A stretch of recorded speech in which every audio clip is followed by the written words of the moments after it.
Yes welcome back. ఓ ప్రజా ప్రతినిధి బ్రాహ్మణులను టార్గెట్ చేస్తూ ఎమ్మెల్యే పదవిలో ఉన్న ఆయన బరితెగించి రెచ్చిపోవడం, అలాగే నోరు జారి బ్రాహ్మణులపై అక్కసు వెళ్లగక్కడంతో ప్రస్తుతానికి రాజకీయంగా ఒక పెను దుమారం రేగుతోంది. తెలంగాణలో అయితే మనువాద పంచాయతీ రాజుకుందా అనే సందేహాలు కూడా వస్తున్నాయి. ఆశీర్వచనం చేసిన బ్రాహ్మణులపై తీవ్ర వ్యాఖ్యలు చేశారు కాంగ్రెస్ ఎమ్మెల్యే మందుల సామేల్. కోర్స్ ఆ తర్వాత ఆయన క్షమాపణలు చెప్పినా కూడా ప్రస్తుతానికి అటు పార్టీల వారీగా కూడా అందరూ కూడా స్పందిస్తున్నారు. అలాగే కాంగ్రెస్పై దుమ్మెత్తిపోస్తున్నారు. ముఖ్యంగా తుంగతుర్తి ఎమ్మెల్యే మందుల సామేల్పై. ఇక ఇదే విషయానికి సంబంధించి అసలు ఆశీర్వచనంలో ఏముంటుంది, ఆశీర్వచనంలో ఏం చదువుతున్నారో కూడా అర్థం కాకుండా ఆశీర్వచనం చేయించుకున్న వాళ్ళు ఉంటున్నారా, ఇవన్నీ కూడా మాట్లాడదాం. మనతో పాటు మాట్లాడడానికి ప్రముఖ పండితులు అండ్ జ్యోతిష్ పండితులు, ఆధ్యాత్మికవేత్త రవిశంకర్ గారు మనకి లైవ్లో సిద్ధంగా ఉన్నారు. సార్ నమస్తే. నమస్తే అండి. సార్ ముఖ్యంగా అంటే ఇప్పుడు ఓ సిచ్యువేషన్ ఒకటి మనం గమనిస్తూ ఉన్నాం. ఏదైనా ఎక్కడ ఏం జరిగినా కూడా ఎలాగోలా హిందుత్వానికి సంబంధించి, హిందువులకు సంబంధించి కొన్ని తీవ్ర వ్యాఖ్యలు చేయడం అయితే జరుగుతుంది వాళ్ళపై. అంటే ఏదో ఒక సందర్భంలో ఏదో ఒక అనువు చూసుకుని ఈ నేపథ్యంలో తుంగతుర్తి ఎమ్మెల్యే, కాంగ్రెస్ ఎమ్మెల్యే మందుల సామేల్ ప్రస్తుతానికి బ్రాహ్మణులు అసలు వాళ్ళు ఆశీర్వచనంలో అంటే వాళ్ళు ఇంతకుముందు బ్రాహ్మణులు మాట్లాడారు, వాళ్ళు ఏమంటున్నారో కూడా తెలియదంటూ కొన్ని అసభ్య పదజాలం కూడా వాడడం జరిగింది. కోర్స్ ఆ తర్వాత ఆయన మళ్ళీ క్షమాపణలు చెప్పారు, అది వేరే విషయం. అసలు సార్ నాకు అర్థం కాని విషయం ఏంటంటే ఆశీర్వచనంలో తిట్లుంటాయా? ఆశీర్వచనం అంటే ఏమిటి? ఎందుకు ఆశీర్వచనం ఇస్తారు? ఏ ఆశీర్వచనంలోనూ నువ్వు నాశనం అయిపోవమని చెప్పేసి ఎవరు వాటిలో వక్రీకరించి సంస్కృతంలో భాష్యం అయితే ఎవరు ఏ ఆశీర్వచనమైనా సరే, మన ఇంట్లో తల్లిదండ్రులైనా సరే, దాని తర్వాత మన పెద్దవాళ్ళు అయినప్పటికీ కూడా మన బాగుండమని చెప్పేసి మన ఉన్నతమైనటువంటి స్థానంలోకి వెళ్ళమని చెప్పి మన ఆశీర్వదిస్తారు. హైందవ ధర్మం, ఇది హిందూ మతం కాదు, హైందవ ధర్మం వచ్చేటప్పటికి సనాతన ధర్మం మీద ఎన్నో దశాబ్దాలుగా వచ్చేటప్పటికి ఇటువంటి దండయాత్రలు జరుగుతూనే ఉన్నాయి. మనకు ఎంతో తుర్కుల సమయం నుంచి కూడా జరుగుతూనే ఉన్నాయి. ఈ యొక్క ఎన్నో దండయాత్రలు జరిగినప్పటికీ కూడా అన్నింటినీ తట్టుకొని ఈ హైందవ ధర్మం నిలబడి ఉంది అంటే దానికి సూర్యుడు మరియు అదే విధంగా చంద్రుడు లాగా అర్కాండ గ్రహాలు అంటారు. అంటే 90 డిగ్రీల పైన నడినెత్తి మీద ఉండేటువంటి గ్రహాల్లాగా అదే విధంగా అవి విరాజితమై ఉంటూ ఉన్నాయి అన్నమాట. వీటిలో ఎవరైనా సరే ఇప్పుడు మనం చూసినట్లయితే హైందవ ధర్మం మీద ఎంత దండయాత్రలు చేసినప్పటికీ కూడా అది చెక్కు చెదరకుండానే ఉంది. ఇప్పుడు జరిగినటువంటి వివాదం మనం గమనించినట్లయితే ముఖ్యంగా వచ్చేటప్పటికి ఈ యొక్క ఆశీర్వచనంలో మనం గమనించినట్లయితే మనం ఎప్పుడైనా సరే ఇది ఋగ్వేదం నుంచి తీసుకున్నటువంటిది. ఆశీర్వచనం అంటే వేద ఆశీర్వచనం అనేది ఋగ్వేదం నుంచి వస్తుంది. నవో నవో భవతి జయామో మానోహం కేతు ఋషాగ్దేన భావం దేవేభ్యో విద్యుత చంద్రమా స్థితి దీర్ఘమాయు అని చెప్పి ఉంటుంది. అంటే ఏంటి, ఒక రాజా నువ్వు నీ జీవితంలో అగ్నిలాగా విరాజితమవు.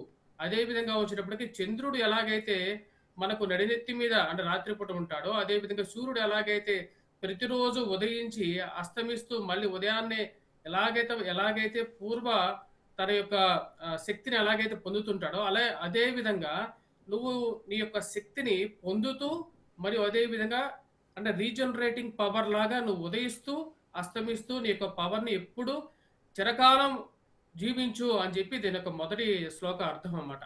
అదే విధంగా రెండో శ్లోకార్థం మనం చూసినట్లయితే శతమానం భవతి శతాయుష్ పురుష శతేంద్రియ ఆయుష్యేవేంద్రియే ప్రతిష్టతే అని చెప్పి చెప్పడం జరిగింది.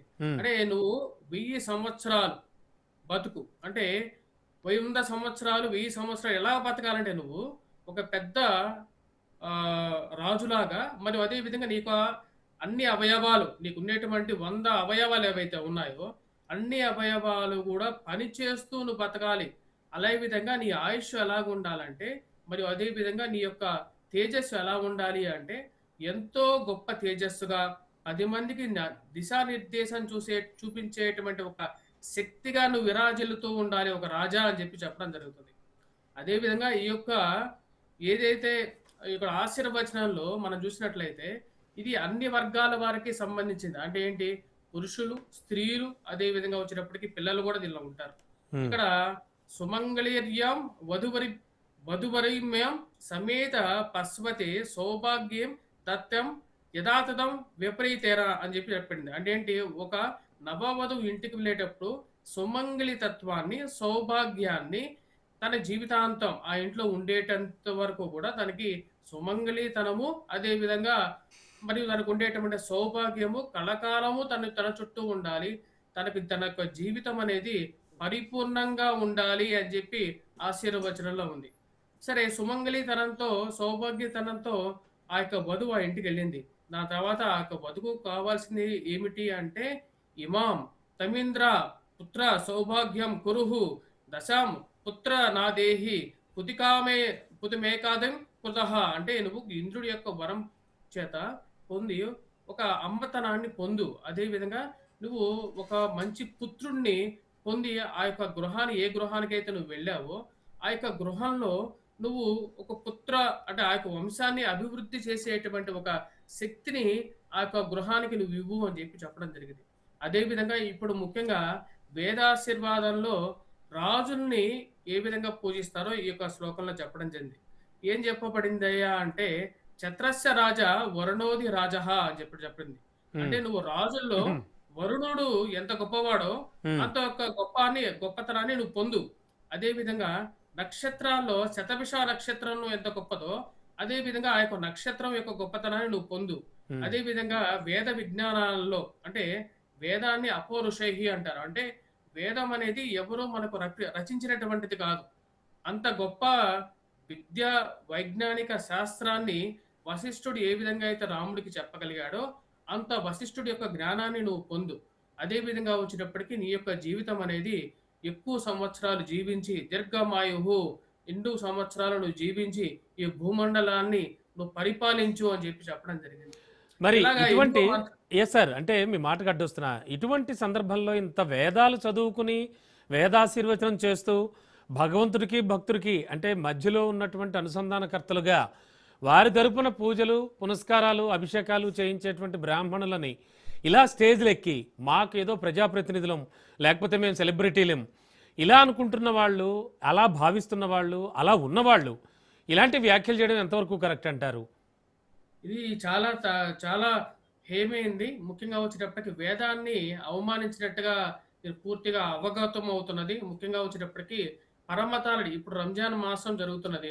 అవునండి. ఇప్పుడు ఈ యొక్క రంజాన్ మాసంలో ఎవరైనా సరే మహమ్మదీయుల్ని ఏదైనా ఒక మాట అనేటువంటి ధైర్యం చేయగలుగుతారా? ఉమ్, ఇక్కడ ఉన్నటువంటి ఆ రాజకీయ నాయకులు, ఆ రాజకీయ నాయకులు ఒక్క మాట అనమనండి. నేను ఉమ్, నిజంగా వారి యొక్క గొప్పతనాన్ని కీర్తిస్తాను ఇదే టీవీ ఛానల్‌లో గూడా. ఉమ్, కానీ అనటానికి ధైర్యం చాలదు. ఎందుకంటే బ్రాహ్మణులు గోవు లాంటి వారు ఇటువంటి విషయాన్ని ఎక్కువగా ఇటువంటి అంటే ఎందుకంటే ఇప్పుడు ఈ రోజుల్లో ఎలా ఉందంటే, నీ యొక్క జ్ఞానం అనే దానికన్నా కూడా వచ్చేటప్పటికి నీకుండేటువంటి మంది మార్బలం అనేది ఎక్కువగా తీసుకోవడం జరుగుతుంది. తద్వారా వచ్చేటప్పటికి నీకు ఎక్కువగా నీ వైపు ఎక్కువ ఓట్లు ఉంటే నీకు ఎక్కువగా నేను రెస్పెక్ట్ ఇవ్వడం జరుగుతుంది. నీకు గౌరవాన్ని ఇవ్వగలుగుతాను ఉమ్, అని చెప్పేటువంటి ఒక ఆలోచనలోకి ఈ యొక్క కాలం మారుతూ ఉన్నది. ఎవరికైతే ఉమ్. ఎక్కువ ఓట్లు ఉన్నాయి కాబట్టి వారికొచ్చేటప్పటికి వాళ్ళేమనరు. వాళ్ళేమన్నా అన్నా సరే గూడా ఆ యొక్క వారు చేసేటువంటి విపరీతమైనటువంటి